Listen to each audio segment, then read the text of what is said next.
تو حضور علیہ الصلوۃ والسلام نے بھی پوری حیات طیبہ میں صراحت کے ساتھ کہ میرے بعد امت کے امام اور خلیفہ علی ہوں گے اور ان کی اطاعت کرنا پوری امت پر ان کی اطاعت واجب ہوگی، تمام امور امت کے علی کے سپرد ہوں گے، وہ امام اور خلیفہ ہوں گے۔ ایک جملہ میں لفظ بول رہا ہوں، صریح جملہ، متشابہ کلمات نہیں کہ جن کی تعبیر و تعویل پہ اختلاف اور جھگڑے ہوتے پھریں، اس کا یہ معنی ہے، دوسرا کہیں یہ معنی ہے، 50 معنی نکلیں جس کے، وہ معنی نہیں۔ اللہ پاک نے فرمایا جو لوگ متشابہات کے پیچھے جاتے ہیں یہ دلوں کا ٹیڑھ ہوتا ہے۔ جو محکم دین اور ایمان کی باتیں ہیں وہ آیات محکمات سے ثابت ہوتی ہیں اور احادیث محکمات سے ثابت ہوتی ہیں، کیٹیگوریکل، جس میں الفاظ کی تعبیر نہیں ہوتی۔ ایک حدیث بھی ثابت نہیں حضور علیہ الصلوۃ والسلام سے، ایک حدیث بھی سند صحیح کے ساتھ،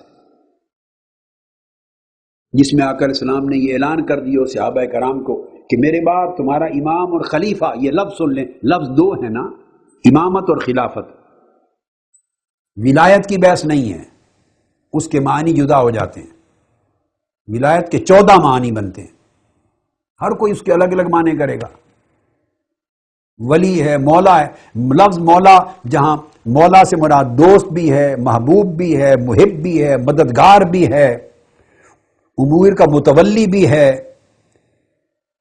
حتیٰ کہ مولا آزاد کردہ غلام کو بھی کہتے ہیں، قریب بھی ہے، محبوب بھی ہے، مودت بھی اس کا معنی ہے۔ تو ولایت، ولی اور مولا اور اولا، اس کے الفاظ کے 14 معنی، یہ متشابہات میں چلا جاتا ہے۔ میں سری کی بات کر رہا ہوں، قطعی اور سری، ایک جملہ، فقط آقا علیہ السلام کو کوئی رکاوٹ نہیں تھی، فَإِن لَمْ تَفْعَلْ فَمَا بَلَّغْتَ رِسَالَتَكَ۔ اگر بعد میں یہ عقیدہ امامت و خلافت امت کو دینا مقصود ہوتا تو حضور علیہ السلام حیات مبارکہ سے قبل یہ اعلان فرما جاتے برملا صحابہ کرام کے مجمع عام میں کہ میرے بعد تم سب کا امام اور خلیفہ علی ہوگا، میں علی کو اپنا خلیفہ مقرر کرتا ہوں، بعد میں کوئی جھگڑا نہ کرنا۔ بس سمپل ایک جملہ ہے۔ کس نے روکا تھا تاجدار کائنات صلی اللہ علیہ وسلم کو اس جملہ سے؟ باقی جتنی روایتیں ہیں اس پر بعد میں گفتگو آئے گی انشاءاللہ، کہ وہ حضور علیہ السلام لکھوانے لگے تھے تو لکھا صحابہ نے یا فاروق اعظم نے لکھنے نہیں دیا۔ میں ایک ایک پر بات کروں گا، حدیث قرطاس سب چیزیں، یہ تو گمان ہے نا، سارے لکھوانے لگے تھے، کیا پتہ کیا لکھوانے لگے تھے۔ اہل سنت کہتے ہیں وہ ابو بکر صدیق کی خلافت لکھوانے لگے تھے، آپ کہتے ہیں مولا علی شیر خدا کی لکھوانے لگے تھے۔ اب بتائیے فیصلہ کون کرے گا؟ جب لکھوایا نہیں ہے تو بات ختم ہو گئی۔ رسول کی یہ شان ہے کہ کسی کی آوازیں اونچی ہو جائیں تو وہ جو اللہ کی طرف سے حکم ہے کہ بیان کر دو، اس کا لکھوانا چھوڑ دیں رسول ناراض ہو کر۔ رسول عام انسانوں کی طرح ہوتے ہیں معاذ اللہ۔ اور پھر اسی حدیث میں ہے کہ آپ نے پھر زبانی نصیحت کر دی، زبانی، پر مولا علی شیر خدا کی بات نہیں کی۔ اگر آپ اس کا یہ لکھوانے لگے تھے، یہ گمان ہے، گمان کو چھوڑیے، ظن کو چھوڑیے، نص سے قطعی اور صریح کی طرف آئیے۔ اعلان کیوں نہیں کیا ہے؟ وہ کرنا چاہتے تھے، یہ اہل تشیع نے کہا کہ مولا علی شیر خدا کی خلافت و امامت لکھوانا چاہتے تھے، ایک بات سر آنکھوں پر۔ اب اہل سنت بولے وہ اسی دن حدیث قرطاس میں ابو بکر صدیق کی امامت و خلافت لکھوانا چاہتے تھے سر آنکھوں پر۔ بولیے میں کہاں جاؤں، میں کیا فیصلہ کروں؟ ایک عام حق کا متلاشی طالب علم وہ کیا فیصلہ کرے؟ وہ یہ لکھوانا چاہتے تھے، وہ تو آقا علیہ السلام کے دل میں اللہ با جانے کیا خیال تھا، جو لکھا نہیں گیا اس پر کیا بحث۔ تو کیا اصل دین اور رکن دین، رکن ایمان کے دلائل اس طرح کے ہوتے ہیں؟ کیا حضور کی نبوت اور رسالت اس طرح کے دلائل سے ثابت ہے؟ انبیاء کی نبوتیں، رسالتیں اس طرح کے دلائل سے ثابت ہے؟ نماز، روزہ، حج، زکوٰۃ اس طرح کے دلائل سے ثابت ہے؟ توحید اور رسالت کی شہادت اور ایمان بالآخرت، بالملائکہ، بالوحی، بالکتب، سب کچھ اس طرح کے دلائل سے ثابت ہے؟ بھئی جس طرح ایمان اور ارکان اسلام صریحاً ثابت ہیں بغیر کسی تشابہ کے، بغیر کسی اختلاف کے، گنجائش تعویل کے، امامت علی اور خلافت علی اس معنی میں بھی اسی طرح ثابت ہونی چاہیے تھی، یا قرآن میں یا حدیث میں۔ تو جو چیز اس انداز سے نہ قرآن میں آئی نہ حدیث نبوی میں آئی، اس کو ایمان اور رکن دین اس تصور کو کیسے بنایا جا سکتا ہے؟ اب دیکھیے، میں آپ کو قرآن مجید سے امام سمجھا دیتا ہوں کہ قرآن مجید امام کس کو کہتا ہے۔ سورہ بقرہ کی آیت نمبر 124، اس میں ارشاد فرمایا کہ جب وہ وقت یاد کرو جب ابراہیم کو ان کے رب نے کئی باتوں میں آزمایا۔ آیات میں پڑھ چکا ہوں شروع میں، گفتگو کے شروع میں آیات میں ساری متن پڑھ چکا ہوں قرآن مجید کا، اب ترجمہ بتا رہا ہوں۔ انہوں نے پوری کر دی، اس پر اللہ نے فرمایا کہ میں تمہیں لوگوں کا پیشوا بناؤں گا۔ انی جاعلک للناس اماما، اے ابراہیم آپ کو لوگوں کا پیشوا، نسل بنی آدم کا پیشوا بناؤں گا، یعنی آپ مقتدائے عالم بن جائیں گے، لوگ آپ کی طرف کشاں کشاں آئیں گے۔ انہوں نے عرض کیا قال ومن ذریتی، تو میری ذریت میں بھی پیشوا پیدا کرنا، یہ شرف میری ذریت کو بھی عطا کریں۔ قال لا ینال عہد الظالمین، اللہ پاک نے فرمایا ہاں جو ظالم ہوں گے ان کو یہ عہد نہیں ملے گا۔ اب یہاں سے یہ استدلال کرنا کہ امام کا لفظ ہے اور امام کا ذریت میں ہونا شرط ہے، تو فرمایا ومن ذریتی کہ میری ذریت میں بھی یہ دینا، تو اللہ پاک نے فرمایا لا ینال عہد الظالمین کہ ظالموں کو یہ عہد نہیں ملے گا۔ یہ مبدأ استدلال ہے کہ امام کا لفظ ہے اور ذریت کا ہے۔ پہلے تو قرآن مجید کی اس آیت پر ایمانداری سے غور کیجئے، اس پورے تصور میں حضور علیہ الصلوۃ والسلام کے بعد تصور امامت و خلافت کہاں سے آ گیا؟ آقا علیہ السلام سے 3000 4000 سال قبل ابراہیم علیہ السلام اللہ سے یہ بات دعا کر کے مانگ رہے ہیں کہ آپ کو پیشوا بنا دوں گا۔ اس لفظ پیشوا میں، امام میں، یہ عقیدہ امامت و خلافت کہ وہ منصوص من اللہ بھی ہو، معصوم بھی ہو، وہی خلیفہ بھی ہو، وہی امام بھی ہو، خطا سے بھی پاک ہو، اس کا منکر کافر ہو اور کفر کا شک کرنے والا بھی کافر ہو، یہ پورا عقیدہ جو پورا پیکج ہے، بولیے اس آیت کریمہ میں یہ تصور امامت کہاں سے ثابت ہوتا ہے؟ صرف اس لیے کہ لفظ امام آ گیا ہے اور ذریت آ گیا ہے، بس۔ اب یہ پیشوائی ہے، اور یہ پیشوائی پھر اللہ پاک نے وعدہ کی ان کی ذریت میں دی۔ ان کے دونوں بیٹے اسماعیل علیہ السلام بھی نبی ہوئے اور مقتدائے عالم ہوئے، انہوں نے کعبہ بنایا اور اطراف و اکناف عالم سے لوگ کعبہ کی طرف کشاں کشاں جانے والے بنے۔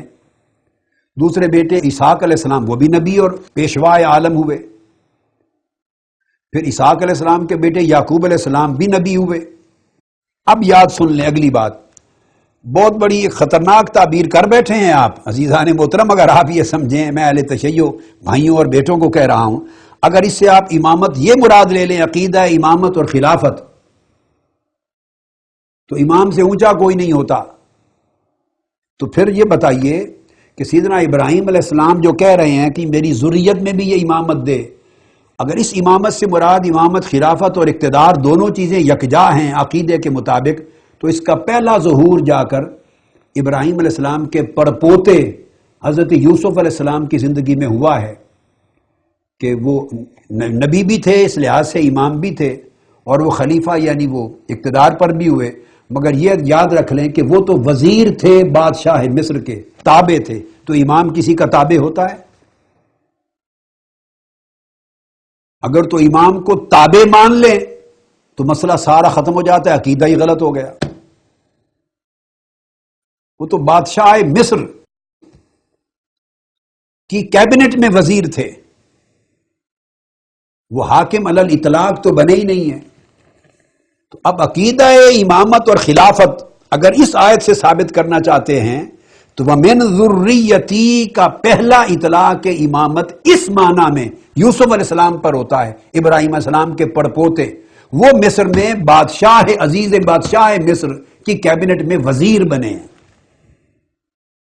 وزیر خزانہ بنے، وہ بادشاہ نہیں ہوئے مصر کے، حاکم علی الاطلاق نہیں ہوئے، بادشاہ کے نیچے وزیر بنے ہیں۔ تو اگر تو پھر امام اور خلیفہ، امام کا مطلب کسی کا وزیر ہونا ہے، تو پھر مولا علی شیر خدا خلفائے ثلاثہ تینوں کے وزیر رہے، تو پھر تو اہل سنت کا نقطہ نظر ثابت ہو گیا. تو اس آیت سے تو الٹی بات ثابت ہو گئی. انی جاعلک للناس اماما قال ومن ذریتی. اگر تو ذریت میں امامت اس آیت سے یہ مراد لینا ہے تو پھر وہ تو بادشاہ کے تابع کیبنٹ میں وزیر تھے، اور اس سے نہ کسی کی نبوت پہ حرج واقع ہوتا ہے نہ کچھ اور. ایک منصب ملا اور اس کے ذریعے خدمت خلق کی. کیونکہ امامت کا کنسیپٹ قرآن نے یہ دیا ہی نہیں، جو بعد میں سمجھ لیا اہل تشیع بھائیوں نے، ہمارے احباب نے. یہ تصور ہے نہیں قرآن کا کہ حاکم علی الاطلاق ہوتے ہیں، وہ یہ ہے نہیں تصور. یہ تو یہ آیت ہوئی نمبر 1. اب اس میں نمبر 2 ایک بڑا امپورٹنٹ استنباط اور کرتا ہوں. شیعہ حضرات کے عقیدہ امامت و خلافت کی شرط اول ہے کہ وہ صرف حضور کی آل میں ہوگی، ذریت میں ہوگی، آل میں باہر نہیں جا سکتی. یہ شرط ہے. یہ شرط بھی اس آیت سے ثابت نہیں ہوتی، اس آیت سے ثابت نہیں ہوتی. اب آپ آیت پر دوبارہ غور کیجئے.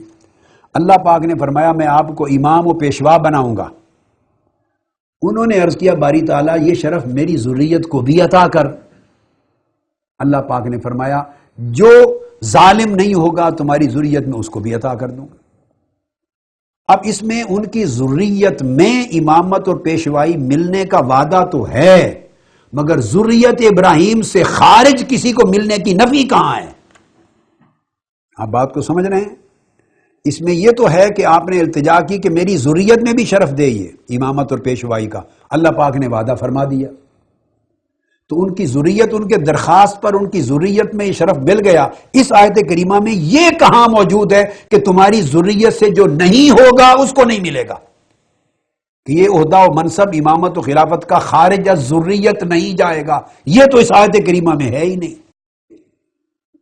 یہ تو اس طرح ہے جیسے کوئی شخص کسی کو خوش ہو کر جیسے کہے کہ آپ پر یہ کرم اور یہ فیض کرتا ہوں. انہوں نے کعبۃ اللہ تعمیر کیا، اللہ کی خدمت کی، مثابۃ للناس بنایا، ایک عظیم مرکز اللہ کی عبادت کا کھڑا کر دیا. ساری عبادت ہو گئی اور طرح طرح کی آزمائشوں سے پورے نکلے، اللہ کی عبدیت کا، بندگی کا حق ادا کر دیا. اللہ پاک خوش ہوا، فرمایا میں تمہیں دنیا کا خلق خدا کی پیشوائی دیتا ہوں. تو کوئی کسی پر خوش ہو کے انعام کرے کہ تمہیں یہ انعام دیتا ہوں، وہ درخواست کرے کہ میری اولاد میں بھی یہ دے دے، تو وہ جواب دیا جائے کہ تمہاری اولاد میں بھی جو نیک ہوں گے تمہاری راہ پہ چلنے والے ان کو بھی دوں گا.